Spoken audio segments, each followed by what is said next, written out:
Welcome back to Twin Chat. We are excited you are here to join us as we have real conversations with real people focusing on well being. Hi, I'm Kenan McCumber, mom of two and teacher living in Bend, Oregon. And hi, I'm Steph Kafori, mom of three, a life coach living in sunny Hawaii. And we are so excited to welcome back Larisa Whipple. She joined us on our first podcast episode. And she has been our dear, dear friend since our freshman year in high school. And Larisa has a wealth of knowledge and information. She is a therapist and a social worker, and she works in private practice in her office outside of Seattle, Washington. And she's been practicing for the last 16 years. And we're really excited to talk today about COVID and about this transition of our kids going back to school and what that looks like for these young people and also for parents and what that is going to look like for all of us. And yeah, so I'm going to just let you launch in, Reese, because you've got a lot of great stuff to share with us, and we're really grateful you're here today. Thank you for having me back. Thank you. I had so much fun last time I was here, and I've also had fun watching our that initial conversation and the subsequent conversations that you've had and have learned so much. So with that, I was just wondering how your journey the last couple of months launching Twin Chat has been. Well, you know what, Reese? It's been amazing. It's been a great learning experience for Kenan and I. We've always wanted to collaborate on a project together, and to do this together has been amazing. And we're having a lot of fun, and I think that's the most important thing. That it's our passion project that's then actually turned into something bigger where we're we're really reaching people, and that's exciting. And it feels really good to have authentic and real conversations, and people are connecting. They're connecting with our speakers and our friends, and they're they're connecting inside of themselves. And I think that's where I feel this emotional connection, where they're um, they're asking themselves deep questions and noticing what's coming up for them as they hear people talking about intimate details in their lives that um, around issues of shame or things that we don't talk about very often in our lives because they're uncomfortable and we don't really want to make them known to everyone, and really taking that and I'm peeling that layer and saying it's okay. Like we really, the more authentic and real we are, the more connected we are, and the connections that we felt with our speakers and our guests, and also with the people who our audience who've been connecting with us. It's been overwhelmingly positive, and we're really grateful, and we're excited to continue doing this. Mm. Congratulations. Congratulations. Well, in the exact spirit of connection and emotional vulnerability and awareness, I'm really excited that we have this time together to talk today about what it's like for kids and teens and families as we come into this latest chapter um, of the pandemic. So it's been almost a year for most people that they have been um, in some way, shape, or form pivoting, transitioning, adjusting to what COVID has um, really meant for the world. And I think the biggest change that we're seeing right now is the reopening of schools. And as we move into that time and space, I think it's so important that we have a little bit of scaffolding and a little bit of support, because it's going to be, and it is, a really, really big transition. So just with that, uh, the backdrop that I'm noticing both professionally and personally is that people are hitting what we're calling the pandemic wall. They are tired, they are exhausted. And I use those words not only to describe what people have shared about their physical experience, but about their mental experience and their soul's experience. This constant request for parents and kids to shift, to pivot, to come up with a new idea, to try out something else, to figure out how to do it, to take school from home, to work from home. And, for some families, the struggles far exceed, um, school and work. And we're just seeing across the board, though, that people are tired. They're really tired. Um, for a lot of kids who have found online school a really successful option, they're the ones that we're seeing who are really fatigued, and maybe before had been super organized and now are just lacking in that internal life force to keep going, because that shared connection that they would have with peers and teachers is so blunted at this point, that they're really kind of moving into this um, transition back to in-person school from um, a pretty low place emotionally. So with that, I think that it's really important that we pause and take stock of where our families are right now. And for me personally, I've been trying to do this with my girls who have slowly been returning to a hybrid model of school.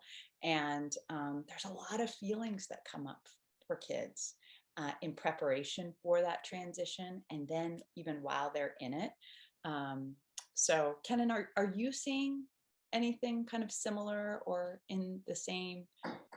Yes, absolutely. So here in Bend, kindergarten through third grade are all in, and then fourth through high school are in hybrid model.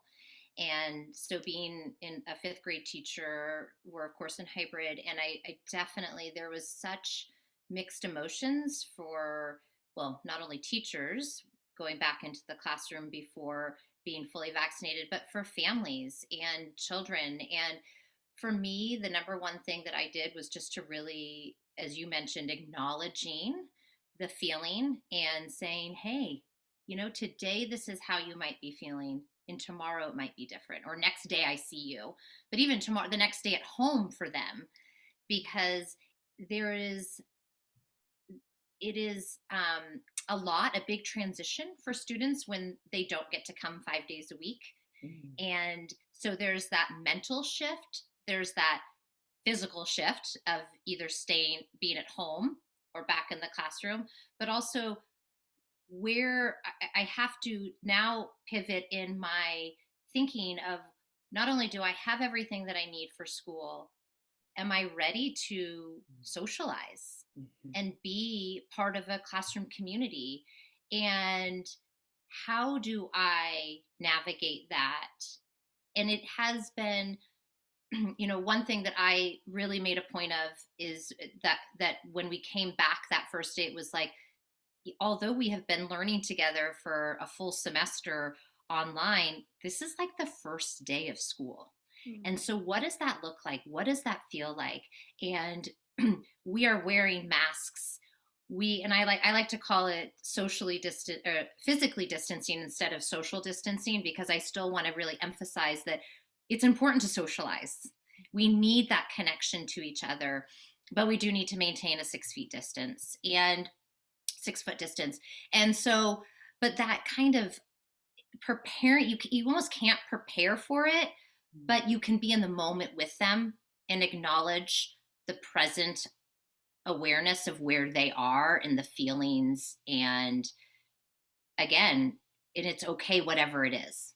If you're Yes. feeling great and happy to be here, that is where you are. And if you are feeling anxious or unsure about what's happening or social interactions, that's okay. And we will navigate it together.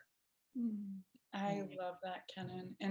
And um, one of the things that I think is so helpful for parents anticipating this return to school, or even being in the kind of early stages of it, is centering with our kids and trying to address and name the rainbow of feelings that come up for them. And every kid has a different experience. And I think every child has a different level of concern to anxiety about that. So, where is your kid and where are they today? Are they excited and just looking so forward to walking into that classroom for the first time? And then as that excitement shifts and the next wave of feelings comes, are they ambivalent? And did my other two friends see each other over the last year? And are they actually better friends now? And if I walk in, am I going to be left out? And how do I manage wearing my mask and, you know, raising my hand and engaging and participating? I don't know what that looks like. To then what we're seeing a lot of kids experiencing is um, kind of triggered anxiety. And this return to school is that trigger. You know, for the last year, or excuse me, at this point, a year ago, there were very few choices that parents and kids had to make because the world closed down so quickly, right? And now, little bit by little bit, there have been more choices, more iterations, more like, do I get on a plane? Do I go out to dinner? Do I let my child um, be in that person's home? And we've had to kind of slowly make some of those choices. And now there is this huge shift, which is, and you get to go to school, right? And you get to be out in the world, which a year ago the world told kids that that wasn't safe and that that wasn't okay. And so I think helping kids remember that they are going to be really uncomfortable no matter what. It's going to be uncomfortable at some stage is important. Well, and you know, Reese, I think that's you touched upon that so beautifully because and then this responsibility too that we've placed on our children. So like my kids, we all went to the park the other day and our parks are open now and no one was wearing masks. And my kids actually said, I don't feel comfortable going to this park because it has been ingrained in them. You have to, you like, there's a sign, you have to wear a mask. So kids are not wearing masks. They automatically say, I don't want to do this because I've been told we have to be in a safe place. I don't want to get coronavirus. And we've I think inadvertently put some fear into them, which is not a bad thing because there is the consequences of getting COVID-19 are not good. But there is, as we're allowing things to open up more, how do we gauge that and how this responsibility again that these kids have that can be anxiety provoking as well, and allowing it to be like, okay, well, mommy actually now says this is safe and we can do this. And I have these are my younger two children, and they're rule followers. They're at that stage still where they listen to what I say and they're not really making their own. They're making some choices of their own, but how do they make wise choices also in this context? Right, right. And reteaching, and in some cases teaching for the first time with our kids how to listen to their internal compass. How do you gather information from the world, process it, make a real-time decision, and feel safe with that? And so much of that decision making has been taken away from them, and now there's this funnel, this pressure, like you said, Steph, to all of a sudden remember how to do that. And um and I think just coming back to a very intentional pace that is congruent for everyone's family, right? Like everyone's family has a different cadence and pace, but slowing down into your family's pace to really to listen to each other and listen to our kids. And a couple of things that I just want to put out there is that separation anxiety is real, and kids have been home for the most part for a whole year. And so for a lot of kids, being away from their siblings or their parents for this extended period of time is really, really stressful and frightening. So noticing that, what does that look like for your kid? For some kids, they may be really irritable. They may have like a pretty quick temper. They may feel angry, and kind of noticing those cues and with them naming it. right? I'm going to help put a name to this feeling with you. And in that simple act of bearing witness, we validate that their experience is real and true. And we send them the message that we trust them, that even though they're having a big feeling and they don't know what to do with it, we trust them to navigate it and to figure out how to move through it. So I think noticing if kids are overwhelmed and noticing if they're struggling is really important right now. Another thing that I wanted to kind of touchstone to is that every kid adjusts differently. You know, every family adjusts differently, and for some kids and for some families, online learning has been pretty great. They, you know, I have heard about families whose children are really thriving being at home. They get a lot done. They use transition periods to study for a test or eat a snack, and the pace of in school learning is different, and so they almost don't have that same level of flexibility. Mhm. So, where is your child in their um, kind of preparedness and anticipation of going back? I know one of my daughters just really loves online learning. She gets a lot done. And as happy as she was to return to a hybrid model, she also really likes being home and feeling that sense of control to manage her day. So um, I think that taking stock of each one of our kids and where they're at is important. Mhm. And noticing, and you know what we you guys both touched upon this too, is that tomorrow's a different day. So we may think, oh, our kids are so excited to go to school, and yay, like our world is changing, and there's this freedom, but and everyone for day one is so excited, and then day two it might be like, oh, this isn't what I thought it was going to be because my classroom's different. We're distanced. We don't have the couch. We can't touch our friends when we're eating lunch. We have to I know for my kids, they don't get to talk when they're eating lunch. Mhm. It's very bizarre. Like they both came home and they're like, it's so weird, we're told not to talk. That's in our culture. It's a food mealtime is a social time. That's when you connect with people. That's when you have that the buddies, the teachers aren't telling you to be quiet. And now it's again, there's these new rules that are placed upon them. Totally, totally. And I think that segues so perfectly into one soapbox that I get on with parents of teens and parents of middle schoolers in particular, is that kids need places to make choices and feel a nexus of personal control. And as we know, the last year has all but stripped and robbed teens of that. And when I'm thinking about teens, I'm thinking like sixth to ninth graders in particular, or 15 and younger, because once you're 16, a lot of kids have the skills and capabilities to be more independent, whether they're driving or maybe have a job.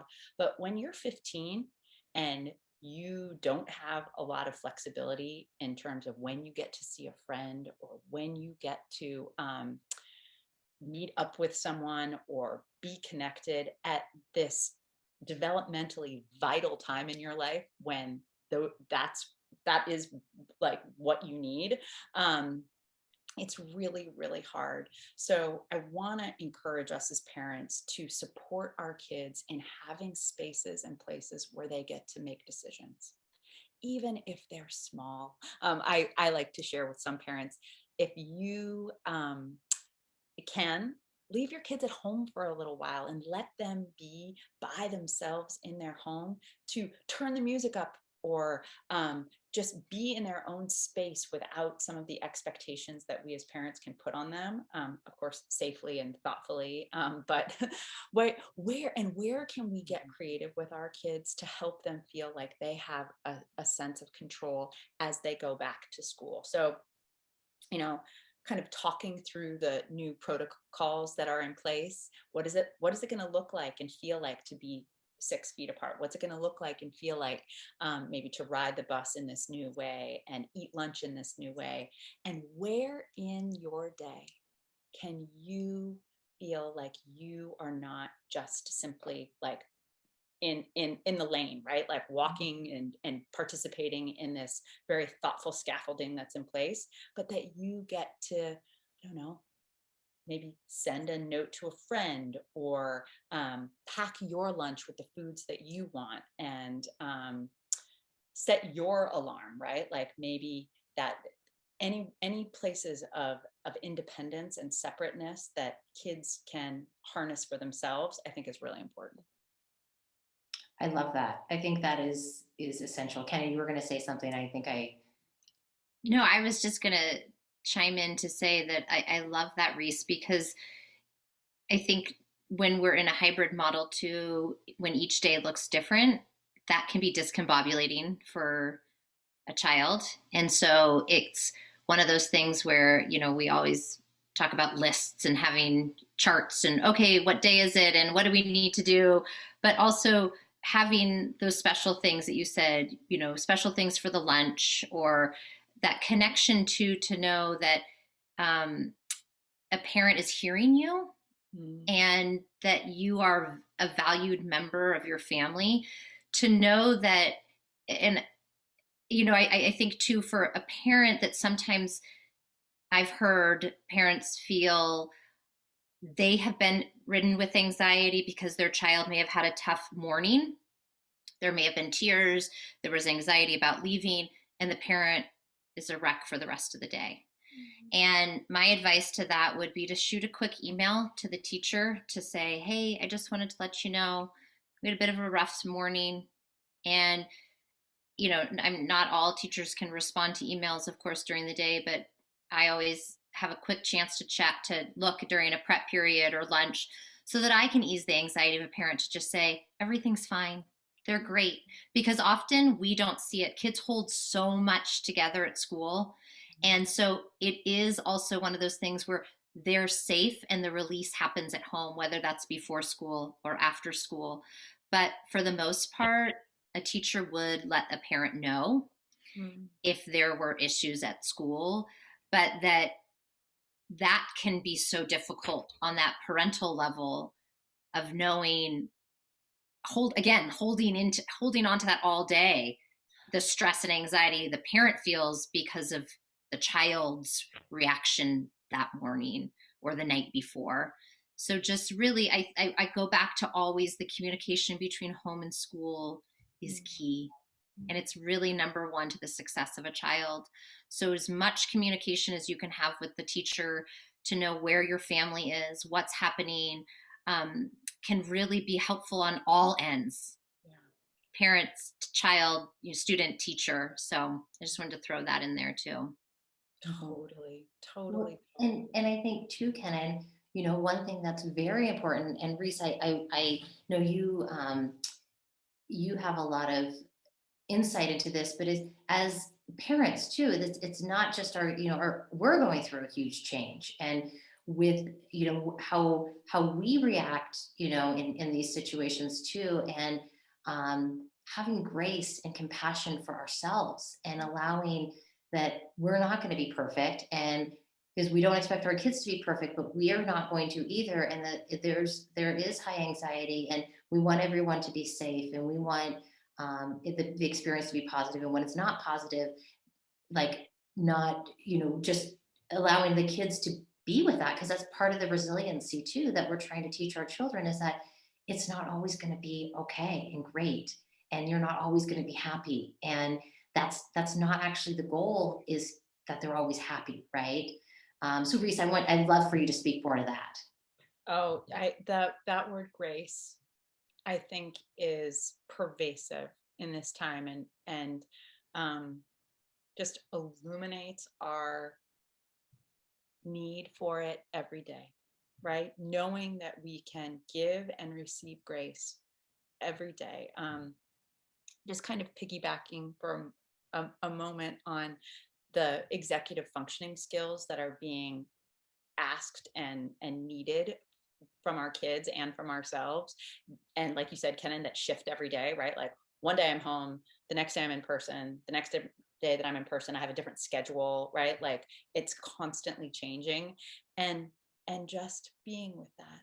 There will be days that we forget. We forgot shoes one day, a phone one day, a lunch one day, and you know what? It is what it is, and it's going to be what it's going to be. So I do love that blessing of grace, and I think that it quiets our own anxiety as parents. We don't have to have this all figured out. We can trust ourselves and we can trust our kids, because like you said, Steph, life's hard, and getting through hard things is really an imperative life skill to being happy and successful. Like, and trusting our kids that you can do this. You have done hard things and you will keep doing hard things, and this is just like another notch in your belt, and I believe in you. And that doesn't mean I can't fix it, I can't take it away. It just is. And in that sorry, I dropped my little notebook here. In that theme is a really important step. And that step is that we as parents keep our own anxieties in check. What is our own like thermometer? Where are we at? How high is it today? What helped it kind of calm and be quiet tomorrow? And what are the implementable skills that we need to really root to help ourselves so that we can help our kids? You know, for me, my self-care right now, as the volume of life turns up and there, activities have opened up, and the pace of life, it feels faster. And for me, the skill that I really have to like come back to is slowing down, because my natural tendency is to like jump on the treadmill and start running and running and going and doing. And I keep coming back to, okay, before I say yes, what do I need? And that may be that a lot of things don't get done, and that just is. I think I joked in our last twin talk about the laundry, and like sometimes like, oh, yesterday I wish I had a picture. It was sitting right next to me, which is why I'm sort of motioning to it. I think we had 13 loads. I mean, it was like a plume. It was like a, and the socks were basically like their own load. We had so many clothes. But my point to that is, I was like, you know what? That's okay. Like, if somebody needs something, they'll go dig it out in the pile, and that's okay. Like, it doesn't need to be all set. And that for me though is where I have to come to in my own, like, okay, if my anxiety starts to go up, that's my cue to myself that I have to do less, that I get to do less, that I can choose to do less. So I offer that to every parent. Where are you, and where are you today, and what do you need for today? Because today is still going to be pretty hard, because it still is hard. We're still in this. And you know what, Reese? One thing we just started doing at bedtime is that we all are in the same room. I mean, my kids are right now sleeping in the same room, and that's been something that's shifted with COVID. Like they've all wanted to be together, which I think is beautiful. And they all have their own beds, and sometimes they like switch. Like we rotate the beds, so everyone, one's at the top bunk, bottom bunk, and then we have another bed in a queen bed in the bedroom. But we all lay there and we talk about what we're grateful for the day. And I mean, you can see behind me, I have my gratitude wall, but it's something that all the children, we do it at the dinner table too, but this is shifted now to like bedtime, where we just start, it's like popcorn. Everyone just starts talking about what happened in their day. And then, sometimes people bring up the challenges as well, but we go to bed within that space of like, a feeling of a positivity. And I think that's really helped as well. And I don't know if it's helped their sleep or not. I mean, I hope it does, but it leaves us as like, it's a reminder for me too, like, oh, this has been a challenging road. And like we started this off, no one is left untouched. And some of the things that have come out of it, like the slower pace of life, right? That's one thing that we want to integrate more into our lives, right? That we want to take from this experience. And there's things that I think everyone's kind of like, when we open up, what do we actually want to like there's stuff that we want to keep from this experience that we don't want to just like go back to what the quote, I mean, and we go back, everyone talks about the normal and the new normal's changed and all of that. It has, but being conscious of that, right? What do we really want to keep that was sacred to us that we actually enjoyed, which was, you know, family meals or whatever that is that we want to really continue through this time as we get more, as we open up more and more freedom is available. Yes. And to that point, Steph, though, I think that that time that your family has intentionally carved out is the invitation for all of us. And where is our time to slow down, to listen, to notice, and then take action? And one point that I really wanted to make to parents of teens is that this social component to their child returning to school is so big. And if we can all go back to our 13, 14, 15-year-old selves and remember how important peer relationships are, and walk in those shoes with our kids for just a moment, remembering how that feels and what that's like.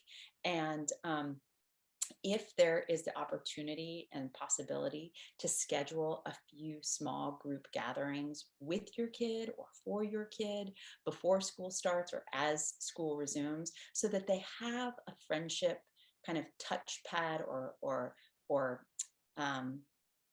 just a friend to anchor to when they go back to the school setting. Organic moments for teens of walking down the hall and gathering at the front door before school starts, those are really powerful places for kids. And to feel lonely and uncomfortable in your skin, as we know teens do at some times, to kind of quiet that just sheer discomfort by having a friend is really important. So I'm a big advocate for parents supporting their kids, especially because they don't know how to right now. Yeah. And I would think too, Reese, around that is sometimes having those conversations, role playing. What is it going to be like as you are in a group or you're back for that first social, whatever, sleepover or dinner at a friend's house? And how do you initiate conversation? Because we're used to come so naturally and was just part of life, and they learned through experience. We've had a year off of that. Yes, totally. Absolutely. And that it is going to feel foreign and it is going to feel uncomfortable. And as I remind my girls, if they use a fork, then they've like nailed it. Then that's like a that is A plus. So yes, I think that we as a culture have some more growing pains in the next couple of months as the world opens up and families adjust to what it means for all of them or parts of those families to be vaccinated and see each other, and all of those firsts come with ambivalence and anxiety, and simply sitting in that truth prior to that newness and then jumping in, I think that will help us all get through the next few months, which is also full of light and possibility. And as you started this conversation with, the gift of connection, like we are just on the precipice of getting to be more connected to each other, and that is closer than we think. Yeah. And I love what you said, because it's really awareness, right? It's being aware of the feelings that will potentially come up, and not being afraid of them, right? Not trying to brush them under the rug or talk ourselves out of them. That's legitimizing them, feeling them, and knowing that this too shall pass. It does change and it shifts, and we not being too attached to that. If it's a negative feeling, not being too attached that it's going to last forever, because it won't last forever. It's like a cloud. It does dissipate, and then new feelings and new thoughts come up, and it's that, like, again, that grace and compassion for ourselves and for toward our children, I think is going to really, it's going to be key for this next stage. Larisa, thank you from the depths of our heart for joining us again today. I love We you. love you. Thank you, Reese. Thank you to our audience for joining us, and please subscribe and turn on your notifications as we release weekly episodes. And you can find Twin Chat with S&K on our YouTube channel and Apple and Spotify. And you can also find us on Instagram at Rise Life Coach. So thank you. Have a great day, everyone. Bye. Bye.